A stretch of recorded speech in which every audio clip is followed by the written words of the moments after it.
Oxygène. Oxygène. Le Zoom Montagne. Arthur, de quoi nous parles-tu ce matin?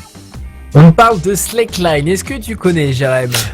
J'en ai entendu parler de par Benjamin, mais je sais pas exactement ce que c'est, donc je sais pas trop. Eh bien, il s'agit d'une sorte de funambulisme et qui consiste à déambuler sur une sangle élastique maintenue par deux poteaux ou deux arbres ou ce que vous voulez. En tout cas, c'est de plus en plus à la mode et on en voit un peu partout, justement, en activité dans les stations notamment. Sauf que pour les professionnels, eh bien, ce n'est pas tout à fait la même chose. Ah bon, pourquoi?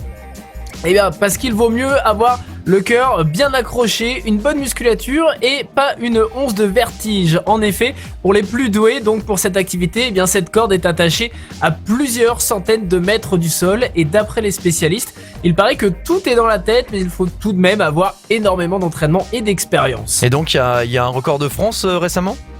Oui, à 330 mètres Ouf. au-dessus du sol, c'est pas rien quand même.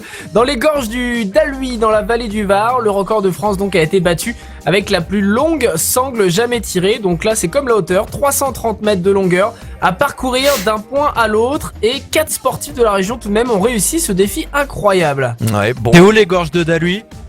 Dans le Var, Dans le il a Var. dit. Non, dans la vallée du Var, c'est à côté de Valberg. Ah, C'est à d'accord. 10 km là. Ah, d'accord. Eh bien, on les félicite en tous les cas. Est-ce qu'il y a d'autres rendez-vous?